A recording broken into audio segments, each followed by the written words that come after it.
Hello friends, welcome to ISS platform. आज 1 June and 1 June के करेंगे हम current affair from the Hindu, Indian Express और पीआईबी। लेक्चर स्टार्ट करने से पहले थोड़ा इन्फॉर्म करना चाहूँगा कि मेरी 2 दिन से तबीयत ख़राब है, इसलिए वीडियो नहीं आ रहे थे। आज भी मेरी तबीयत ख़राब है, बट ज़्यादा गैप हो गया था, इस वजह से मैंने सोचा क्यों ना आपको आज पढ़ा दिया जाए। बट मैं इतना तो कर दूंगा आपके लिए, डोंट वरी। बट एफिशिएंसी थोड़ी रिड्यूस हो सकती है, वो आप एडजस्ट कर लेना। क्लियर? इवन मेरे से अभी बोला भी नहीं जा रहा है, तो बट मैं कर लूँगा एडजस्ट, आप बस मैनेज करिए डेकोरम को। क्लियर? देखो, सबसे पहले अपन समझेंगे China threat to USA, US defence secretary. देखो क्या है, संगीला डायलॉग चल रहा है अभी सिंगापुर में।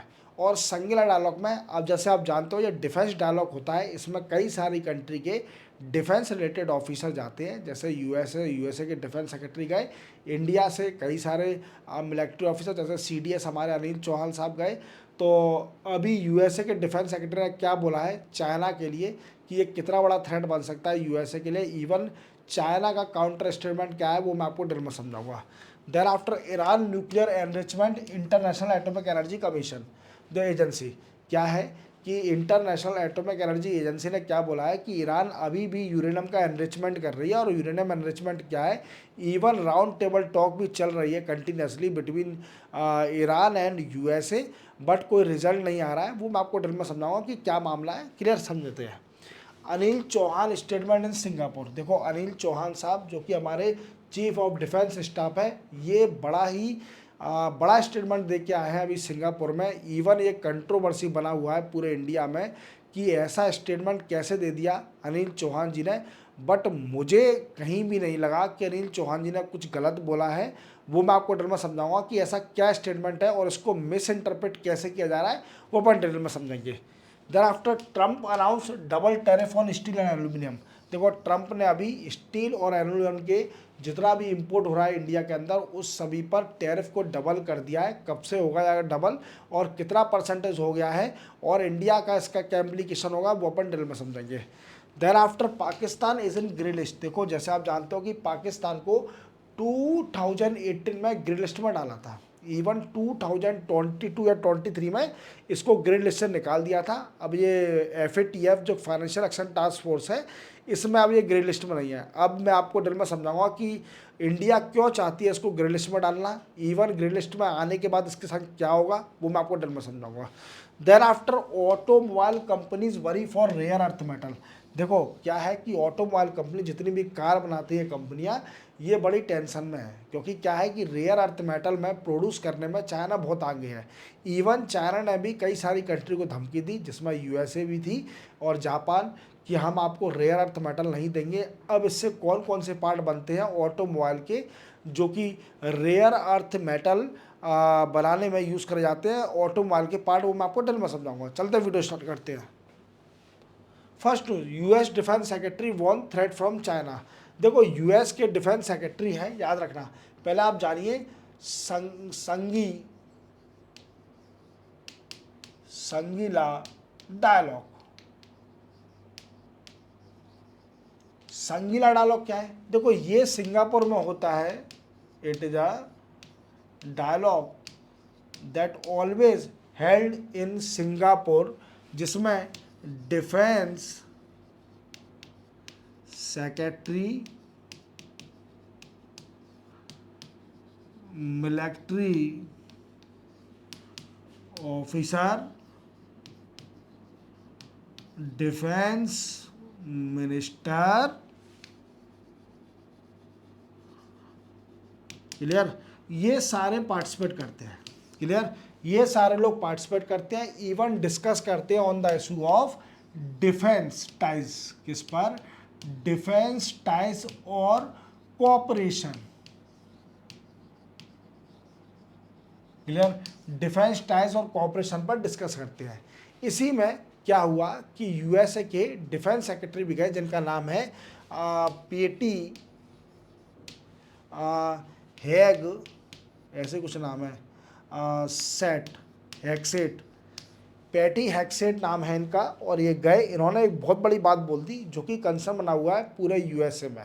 क्या बात बोली कि देखो जैसे आप जानते हो कि यूएसए और चाइना का बड़ा ही ट्रेड वार चल रहा है और यूएसए और China both country are not cooperating with each other, क्योंकि वो चाहती हैं, यूएसए चाहती है कि चाइना इतना आगे ना बढ़े कि वो हमको भी बीट कर दे, और चाइना चाहती है कि ये हमें हर चीज़ में हिंड्रेंस क्रिएट क्यों करता है। Even we are totally cooperating with a Indo Pacific country, even USA concern have a lot of concern regarding the cooperation of China with the Indo Pacific countries. Clear. तो क्या है कि ये defence secretary इन्होंने एक बहुत बड़ी बात बोल दी कि चाइना जो कर रही है इंडो पैसिफिक एरिया में कई सारी कंट्री के टाइज कर रही है, ये बहुत बड़ा कंसर्न बन सकता है वर्ल्ड के लिए।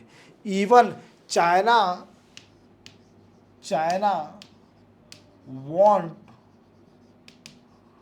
To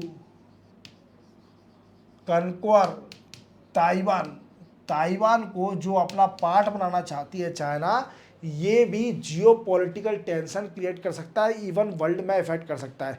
even he said that Indo Pacific country, जितने भी इंडो पैसिफिक कंट्री हैं, इन सभी कंट्री को कोऑपरेट करना चाहिए यूएसए के साथ, और नहीं कोऑपरेट करना चाहिए विद चाइना। चाइना के साथ कई सारी इंडो पैसिफिक कंट्रियां कोऑपरेट कर रही हैं, जो कि कंसर्न बन सकता है, इवन थ्रेट बन सकता है टू द यूएसए। तो यूएसए का यही कंसर्न है, और कई सारी बातें हैं वो मैं आपको डिटेल में समझाऊंगा। देखो यूएसए कई सारी चीज़ों पर चाइना को हिंड्रेंस क्रिएट करती है। जैसे बायोटेक्नोलॉजी का मैंने एक शॉर्ट वीडियो बनाया था जिसमें आपको बताया था कि यूएसए को एक कंसर्न है कि बायोटेक्नोलॉजी को वेपनाइज कर सकती है चाइना। इवन मुझे लगता है कि ये लोग का कहना ये है कि अगर कॉपरेशन हो गया, टायर अप हो गया बता इंडो पैसिफिक कंट्री, तो ये भी वेपनाइज हो सकता है। बट ये वेपनाइज कैसे हो जाएगा, that is a different issue. चलते अपन आगे। Iran nuclear enrichment increase as per the international atomic energy agency. Clear. क्या है, देखो मैंने आपको बताया था प्रीवियस लेक्चर में कि अभी ईरान और यूएसए की मीटिंग चल रही है। ईरान एंड यूएसए मीटिंग चल रही है, ईरान एंड यूएसए मीटिंग चल रही है on the issue of stoppage on the uranium enrichment by Iran. Clear, समझो मेरी बात को। अब यूरेनियम एनरिचमेंट होता क्या है, देखो सबसे पहले मैं समझते हैं, मैं आपको हर लेक्चर में बता रहा हूँ, जो नए बच्चे हैं वो समझ लीजिए। यूरेनियम एनरिचमेंट, देखो यूरेनियम क्या है, यूरेनियम क्या है, यूरेनियम रेडियो एक्टिव एलिमेंट है। कौन सा है, रेडियो एक्टिव एलिमेंट। अब इसका मल्टीपल यूज़ है, जो यूरेनियम जो U-235 है इसका मल्टीपल यूज़ है। मल्टीपल यूज़ क्या है, देखो जैसे आप जानते हो कि हमारे इंडिया में कई सारे न्यूक्लियर पावर प्लांट है, न्यूक्लियर पावर प्लांट। और न्यूक्लियर पावर प्लांट क्यों होते हैं, न्यूक्लियर पावर प्लांट यूरेनियम का यूज़ करके एनर्जी को जनरेट करते हैं, जो कि इलेक्ट्रिसिटी आपकी जनरेट होती है, ये न्यूक्लियर पावर प्लांट से भी जनरेट होती है। बट क्या होता है, यूरेनियम का एनरिचमेंट डिपेंड करता है कि कितना एनरिचमेंट आपने किया है, तो वो आपका डिसाइड करेगा। अगर आपको न्यूक्लियर बम बनाना है, क्या बनाना है, न्यूक्लियर बॉम्ब बनाना है, तो आपको एनरिचमेंट ज़्यादा करना पड़ेगा, नियरली 90%। क्या है, नियरली 90% आपको एनरिचमेंट करना पड़ेगा यूरेनियम का, तभी आप न्यूक्लियर बॉम्ब बना सकते हो। तो ऐसे ही ईरान ने क्या किया था कि 2015 से पहले वो न्यूक्लियर एनरिचमेंट कर रही थी कई सारा, तो न्यूक्लियर एनरिचमेंट कर तो रही थी, बट इस बात का by satellite, by the watchdog बोल सकते हैं, watchdog international atomic energy agency ने बोल दिया कि ये यूरेनियम एनरिचमेंट कर रही है, 90% कर रही है। Even this country is ready to develop the nuclear bomb which become a threat to the countries और द वर्ल्ड, क्योंकि आप जानते हो कि वेस्ट एशिया में कितना कॉन्फ्लिक्ट चल रहा है। इवन इसराइल, ईरान और ये कई सारी कंट्री, वी कैन से कौन सी कंट्री, लेबनान, ये कई सारी कंट्री, गाजा माजा, ये आपस में लड़ते हैं। और अगर इन लोगों पर न्यूक्लियर बॉम्ब आ गया तो एक दो फेंक देंगे, क्योंकि इन लोगों में तो दिमाग नहीं है, ठीक है, ये फेंक भी सकते हैं। क्लियर, इनका भरोसा भी नहीं है, क्योंकि क्या है कि जब ईरान ने बैलिस्टिक मिसाइल भेज दी थी इसराइल के ऊपर, कई सारी फेंक दी थी, तो कुछ भी हो सकता है। ठीक है, तो लेबनान कंट्री और इन पर न्यूक्लियर बम नहीं आना चाहिए। तो फिर उसके बाद P5+1 में मीटिंग हुई थी, P5+1 जिसको अपन बोलते हैं जॉइंट कंप्रेहेंसिव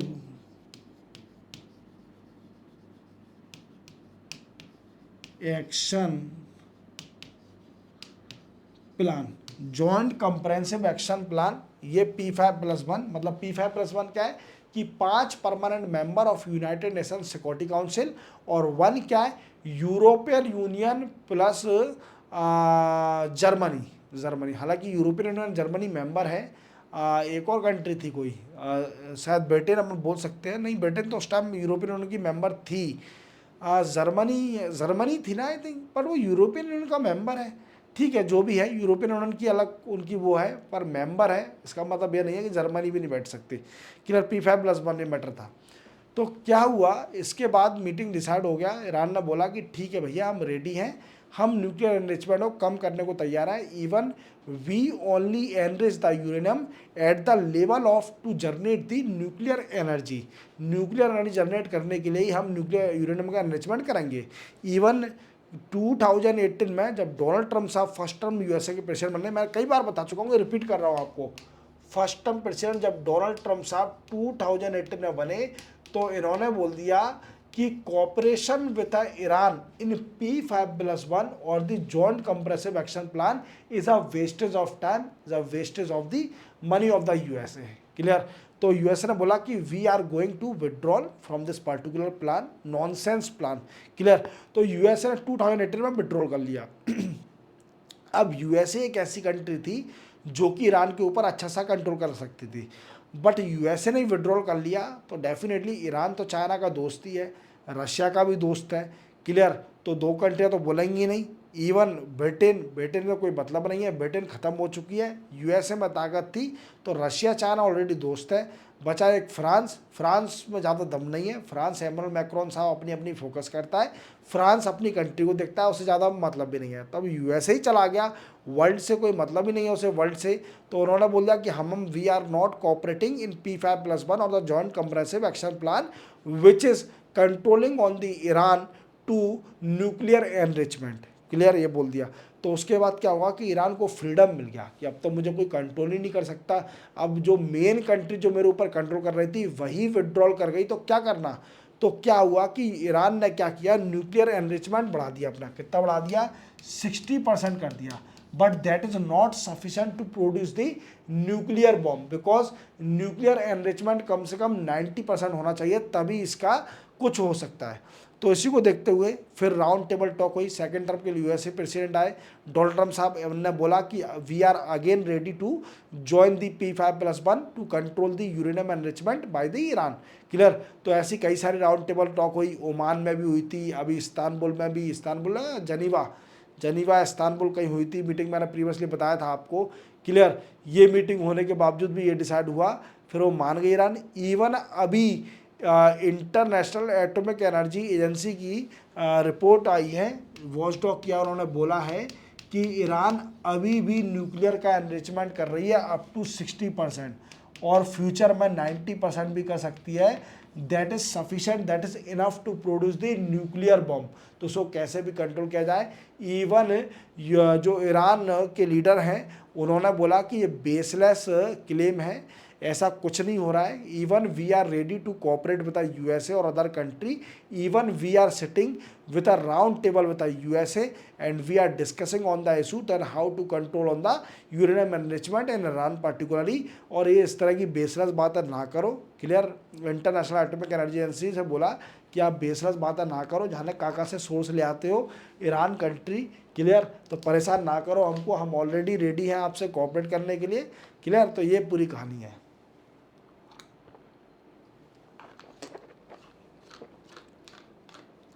देखो बच्चों, एफिशिएंसी में थोड़ी कमी आ सकती है, मेरी ज़्यादा तबीयत ख़राब है, बट मैं सिर्फ ओनली आपके लिए वीडियो इसलिए बना रहा हूँ कि एक तो आपको इन्फॉर्म करने के लिए कि मैं बीमार हूँ, मेरे को फीवर है तेज।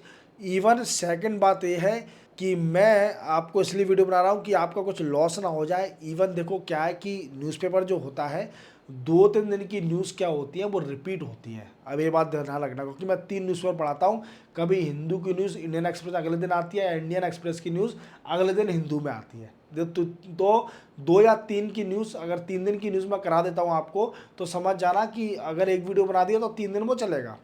फिर उसके बाद क्या मैं सोचता हूँ कि आपका कोई लॉस ना हो, नई न्यूज़ आई है तो नया पढ़ाएंगे, चलते हैं अपन आगे। देखो, Anil Chauhan statement in Singapore. देखो, जैसे आप जानते हो कि फलगाम में हमारे अटैक हुआ था, फिर से आपको याद दिलाता हूँ जिससे आपका खून खोल जाए। फलगाम में 22 को अटैक हुआ था, 22 को, जिसमें हमारे 26 पीपल जो इंडियन पीपल थे उनको टेररिस्टों ने गोली मार दी थी on the name of religion, Hindu नाम पूछ के ही गोली मार दी। अब इससे क्या है कि पूरे इंडिया के समाज के, इवन हिंदू मुस्लिम, सबका खून खोला। इवन उन्होंने बोला कि पाकिस्तान से बदला लिया जाए, पाकिस्तान से बदला लिया जाए। तो इंडिया ने क्या क्या एयर स्ट्राइक करी, इवन ऑपरेशन सिंदूर स्टार्ट किया, और 9 जो स्टेशन थे लश्कर ई तैयबा और जैश ई मोहम्मद के, किसके, लश्कर ई तैयबा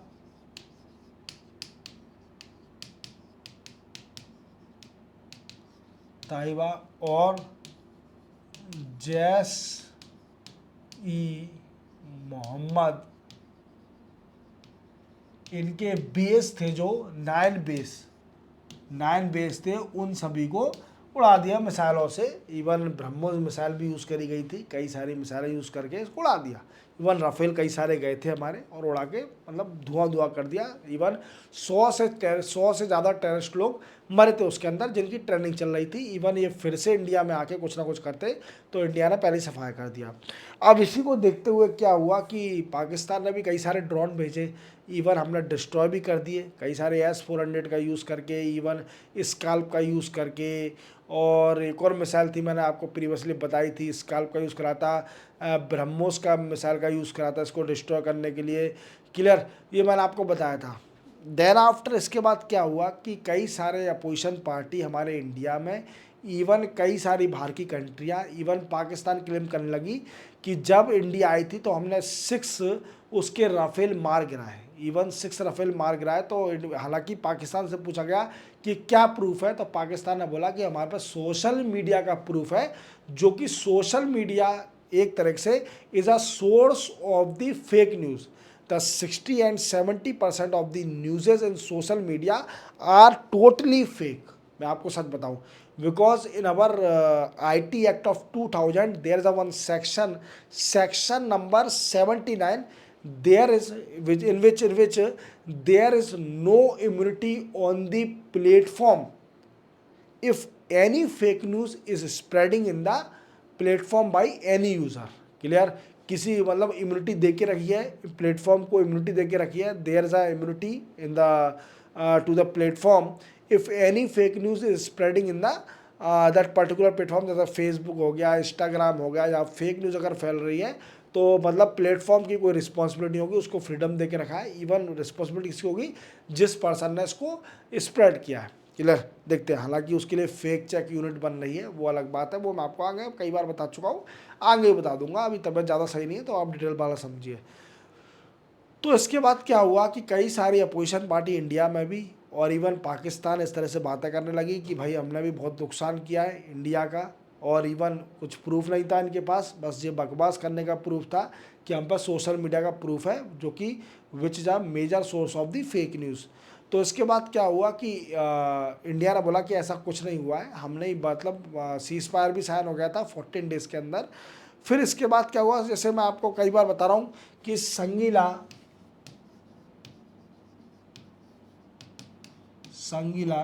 डायलॉग चल रहा है अभी सिंगापुर में। कहाँ पर चल रहा है, सिंगापुर में, और संगीला डायलॉग चल रहा है। और इसमें हमारे अनिल चौहान साहब, जो कि चीफ ऑफ डिफेंस स्टाफ है, CDS, कौन है, CDS अनिल चौहान साहब गए हैं। अब इनका एक इंटरव्यू चल रहा था ब्लूमबर्ग टेलीविज़न पर। कहाँ पर, ब्लूमबर्ग टेलीविज़न पर। अब इनसे एक बात पूछ गई अनिल चौहान साहब से कि सर आप ये बताइए, आप इतने महान आदमी हो, ग्रेट पर्सन हो, तो आप बिल्कुल सच बोलोगे, मुझे पूरा विश्वास है। ये पाकिस्तान जो क्लेम कर रही है कि 6 राफेल मार गिराए हैं, ये क्या बात सच है? तो अनिल चौहान साहब ने बोला देखो ये पूरी फेक न्यूज़ है, ये बकवास न्यूज़ है, पाकिस्तान को कुछ नहीं मिला, अपनी आवाम को मूर्ख बनाने के लिए, वोट बैंक खेलने के लिए ये सिर्फ और बोला गया है। इवन ऐसा कुछ नहीं हुआ है। हालांकि मैं ये कहना चाहूँगा कि कुछ स्टार्टिंग में जब हम ऑपरेशन सिंदूर स्टार्ट कर रहे थे, तो स्टार्टिंग में थोड़ी बहुत मिस कैजुअलिटी नहीं हुई थी, कैजुअलिटी नहीं बोल सकते, थोड़ा एयरक्राफ्ट का लॉस हुआ था। इवन सारे पायलट वापस भी आ गए थे इंडिया के अंदर, किसी कैजुअलिटी नहीं हुई थी, सिर्फ ओनली एक एयरक्राफ्ट था उसको थोड़ा लॉस हुआ था। इवन इनसे पूछा गया कौन सा एयरक्राफ्ट था, तो उन्होंने साफ साफ मना कर दिया कि देखो इसकी नॉलेज नहीं दे सकता, बट हाँ हमें स्टार्टिंग में थोड़ा बहुत लॉस हुआ था। स्टार्टिंग में एक आधा एयरक्राफ्ट का लॉस हुआ था, मतलब कुछ कुछ टूट टाट गया होगा उसका, और क्या कुछ पार्ट वार्ट, हालांकि इतना लॉस नहीं हुआ था। फ्लाइट सेफली आ गई थी, इवन उसका पायलट भी सेफली आ गया था। तो इसी बात का इंडिया में इशू बन गया। इवन अनिल चौहान साहब ने बोला कि लॉस होने के बाद देखो ये तो चलता रहता है, अगर बड़े ऑपरेशन करोगे तो कुछ ना कुछ तो लॉस होता है। इवन हमें ज़्यादा मेजर लॉस नहीं हुआ, माइनर लॉस हुआ। हमने और इम्प्रूव करके इवन सारे जितने भी हब थे, उनके जितने भी साइडें थी, वो हवा में धुआं उड़ा दिया, धुआं उड़ा दिया। समझे मेरी बात को? अब इसके बाद क्या हुआ कि अनिल इसी बात को लेते हुए अपोजिशन पार्टी और इवन इंडिया में ऑब्जेक्शन उठ गया कि भाई साहब आप ये बताइए कि हमारे राफेल जो उड़े हैं उसकी इन्फॉर्मेशन दीजिए आप। ये राफेल उड़े हैं, इवन अपोजिशन पार्टी डिमांडेड दी स्पेशल सेशन। किसकी डिमांड कर दी? स्पेशल सेशन की डिमांड कर दी, स्पेशल सेशन की डिमांड कर दी। और स्पेशल सेशन बाई प्रेसिडेंट, कौन कराता है? प्रेसिडेंट कराता है स्पेशल सेशन। क्लियर? ये किस लिए होता है? जब नेशनल इंटरेस्ट की बात हो या नेशनल सिक्योरिटी की बात हो, that session held by the president और called by the president. Clear? हालांकि स्पेशल सेशन नहीं होगा, ऐसी बड़ी बात नहीं है। अब इसी बात को मिसलीड करके आपको बताया जाए तो आप भ्रम में बताना। क्लियर? मैं आपको सच्चाई बताता हूँ, मैंने आपको फैक्ट बताया। अनिल चौहान साहब ने क्या बोला है, इवन इनके बगल में पाकिस्तान के एक मिलिट्री चीफ थे, जो उनकी पोस्ट है चेयरमैन जॉइंट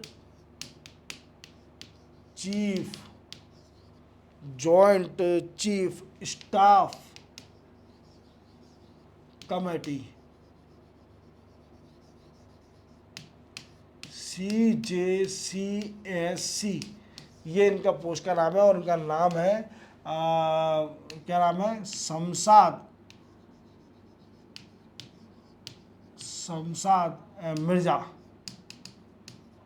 ये शमशाद मिर्ज़ा नाम है इनका। और इनसे कुछ पूछा गया कि पाकिस्तान के बारे में कुछ बताइए, तो इन्होंने तो, अब तुम जानते हो कि इंग्लिश में तो पाकिस्तानी पूरी कमज़ोरी है, तो इस बात को क्या है, इन्होंने जवाब दे ही नहीं पाए। क्लियर? थोड़ा बहुत जवाब दिया था, इवन इंडिया के खिलाफ़ कुछ नहीं बोला। अब बोल दिया हो तो बोल दिया हो, पता नहीं, बट मेरे को पता है कि इंडिया के खिलाफ़ कुछ नहीं बोला है। इवन अनिल चौहान साहब ने भी पाकिस्तान के खिलाफ़ कुछ नहीं बोला। दैट्स अ पॉइंट, चलते बना के। नेक्स्ट है Trump announce double tariff on steel and aluminium. देखो मैंने जैसा बताया था कि ट्रंप जब सेकेंड टर्म के यूएसए प्रेसिडेंट बने थे, तो स्टार्टिंग में इन्होंने 25% टैरिफ इम्पोज कर दिया on steel and aluminium. 25% tariff impose कर दिया ऑन स्टील एंड एल्यूमिनियम। ठीक है, स्टार्टिंग से ही। अब देखो इंडिया स्टील और एल्यूमिनियम बनाने में एफिशिएंट है। Even India is the second largest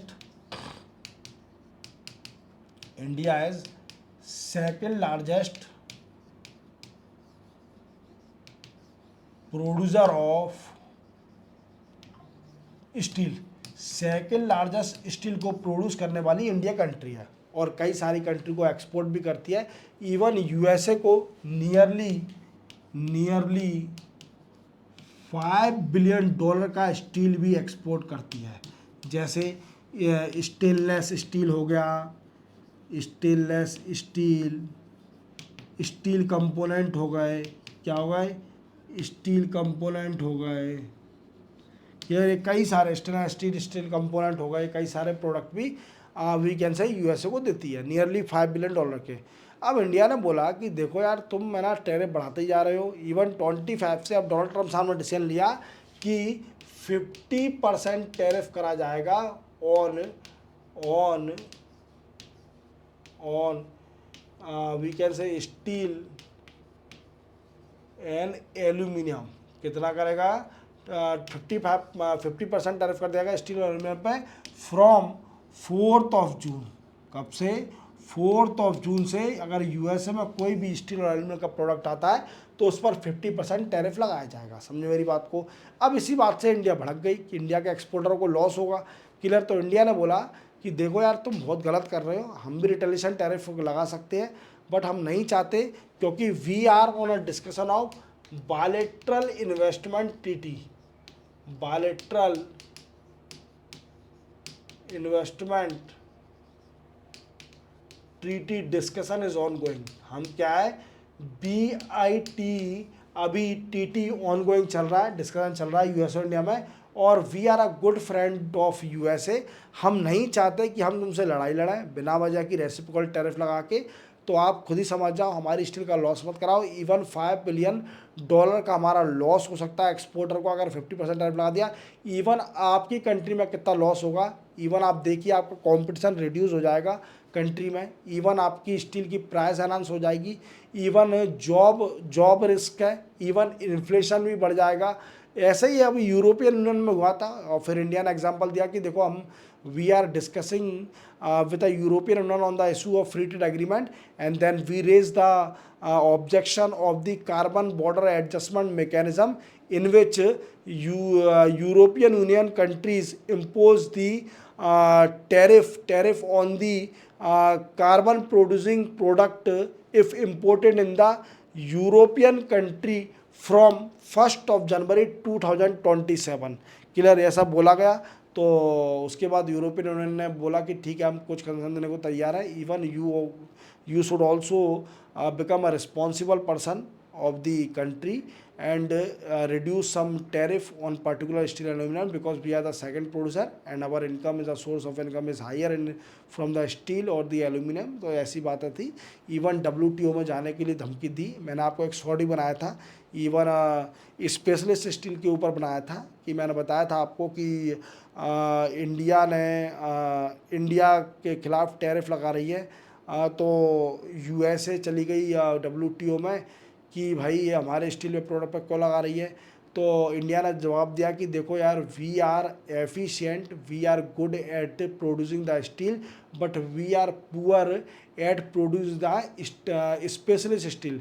तो we are imposing on the tariff on the basis of the specialist steel producing countries. Clear. तो सब्सिडीज हमें स्पेशलिस्ट, हाँ सब्सिडीज का इशू था वो कि स्पेशलिस्ट स्टील को सब्सिडी ज़्यादा दे रही थी कम इंडिया। तो इसी बात को देखते हुए USA चली गई WTO में, वर्ल्ड ट्रेड ऑर्गेनाइजेशन में। ये कहानी है, देख लेना, शॉर्ट वीडियो मेरा पड़ा हुआ है easily. Pakistan is in green list.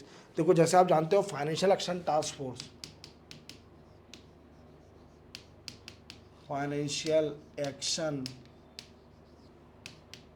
Task force ये एक इंटरनेशनल बॉडी है जिसका काम है मनी लॉन्ड्रिंग को रोकना, मनी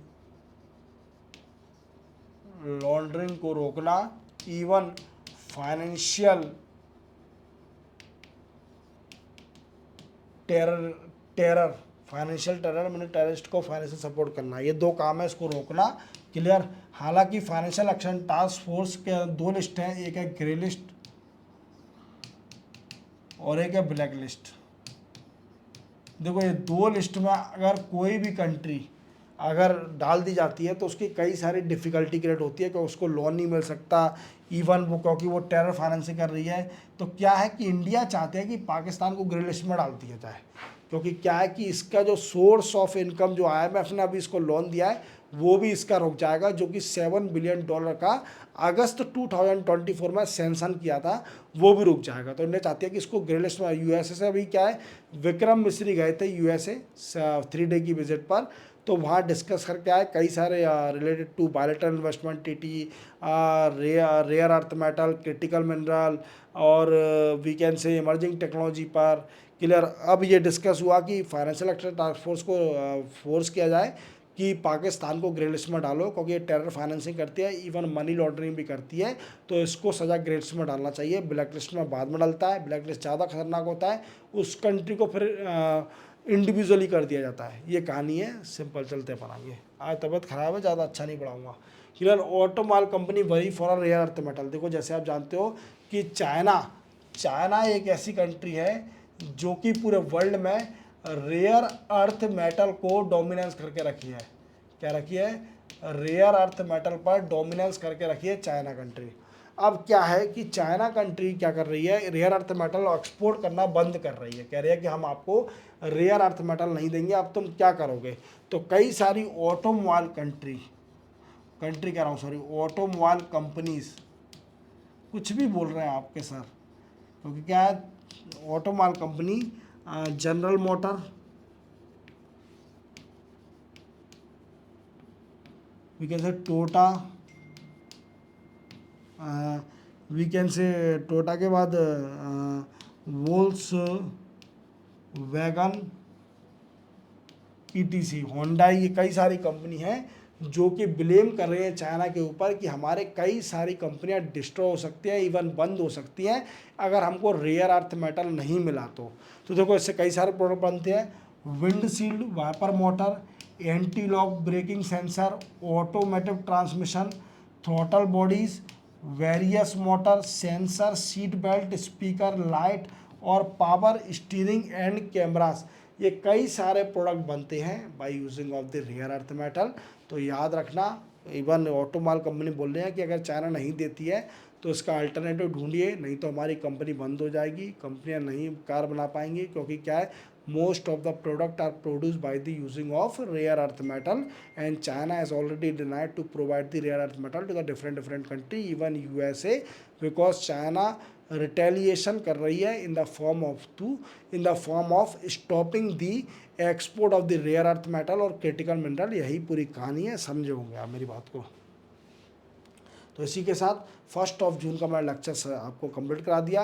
देखो जैसे ही मैं आपको वीडियो तो रेगुलर डालूंगा, पर अगर मेरी तबीयत सही हो गई तो आपको पता है मेरी एनर्जी आ जाएगी, इवन अब आपको अच्छे से पढ़ाऊँगा। क्लियर। हालांकि अभी तो मेरी बहुत ज़्यादा तबीयत ख़राब है, मुझे भी नहीं पता मैं क्या बोलाऊँगा आपसे सब। अगर अब अच्छा लगे तो कमेंट ज़रूर कर देना कि सर गेट वेल सून, आप अच्छे हो जाओगे। क्लियर। मिलते हैं हम कल। अगर कोशिश हुई, अगर मैं सेफ रहा, इवन बोलने लायक रहा, तो मैं आपको कल पढ़ाऊँगा। क्लियर। अगर नहीं मिला तो फिर परसों नरसों, जब भी अब मैं सही होता हूँ, रिकवर होता हूँ, तब भी पढ़ाऊँगा। क्लियर। तब तक के लिए चैनल को सब्सक्राइब और बेल आइकन कर लेना। क्लियर। मिलते हैं हम कल, तब तक के लिए जय हिंद।